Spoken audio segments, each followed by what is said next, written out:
got General Bikram Singh, former Chief of Army Staff. Thank you very much, General Singh. How would you respond, sir? I want to know from you, General Singh.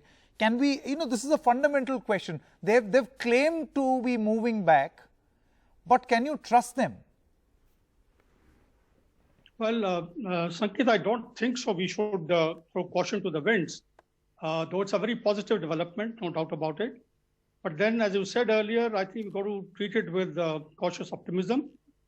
We got to see that the Chinese, have they actually been under pressure because of the multi-pronged strategy that India had adopted in concert with some of our strategic partners like the United States? Has it had a salutary impact on China or not? Because that is very important to understand. Because if it has had, then China will not venture out to get back again, and perhaps over time will perhaps even de-link and get back from the area of Pangang So. Now, let's see what has happened. I think the most important thing that happened was a statement by the Prime Minister from Ladakh, which actually put China under pressure. And they conveyed the national intent and the political intent that, look, we mean business this time, and we are not going to take it lying down. That was one point. Coupled with this is the multi-pronged other initiatives, whether on the economic front, on the military front, on the diplomatic front, the information operations, courtesy you gentlemen, all media houses have played very well. Now, let me bring out the aspect of economy firstly. Economy as a weapon we have used for the first time against China. And I think the groundswell which had got generated after we lost two of our brave hearts, at Galwan, that was something which turned the tide against China. And though the baby steps were taken initially, but whatever initiatives have been put in place by the government on the economic front have actually begun and given a realization to China that it is not going to be the same old game again. And plus, China is at the moment entangled with the trade war with the United States.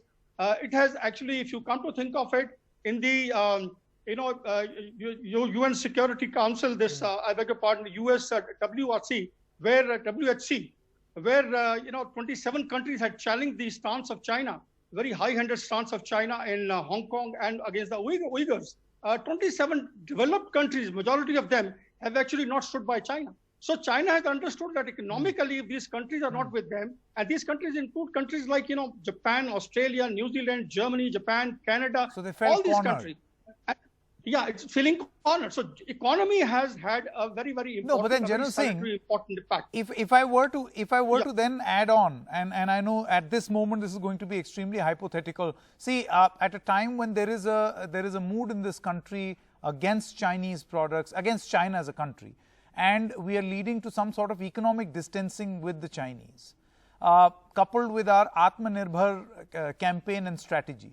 It's not like once these skirmishes go down and we've given China the jitters, we are going to go back to Chinese products. I think this is in more ways than one irreversible, our economic sanctions and actions against them.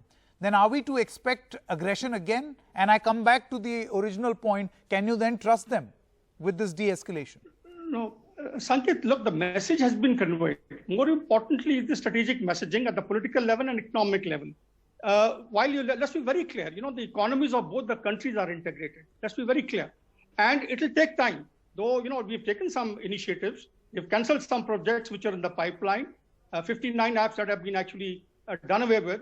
It is making an impact. The message has gone. More important is the messaging to China from the political and economic front, as also the military, that look, things are very different.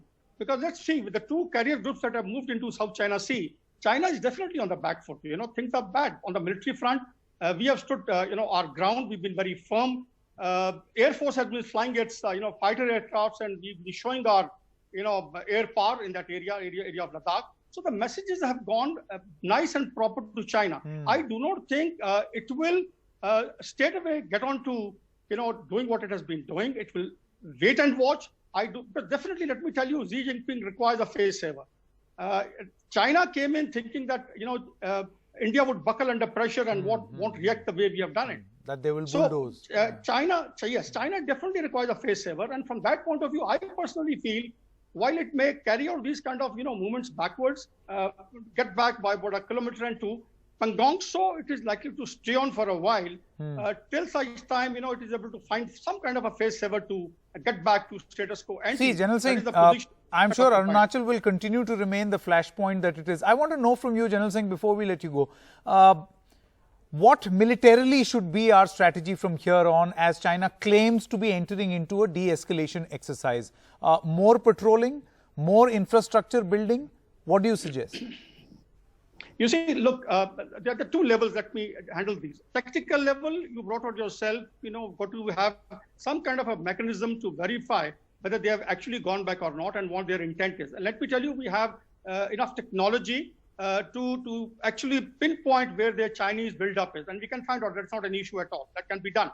The other thing is that we must continue to remain on guard, alert. We must build up along the entire border, not just in this area. We should keep our front with Pakistan again. We should be alert for any kind of a misadventure by Pakistan. Cyber operations, we got to guard against, put our firewalls, have our defensive and offensive capability totally, ramped up. Then, at the strategic level, when you look at military, I'm glad the Prime Minister brought out, that infrastructure is being given 3 times more money in the budget. Along with that, I think we need to actually also hasten up our modernization and perhaps look back at a combat power which will not only have the defensive capability, but also give to the political leadership, a great chunk of Chinese territory in their area, so that the politicians at the end of the war can negotiate from a position of strength. So that's the kind of combat power we have to develop on our own and not rely entirely on external forces. Absolutely. Absolutely. General Singh, thank you so much for your perspective. Thank you so much for joining us right here on NDTV.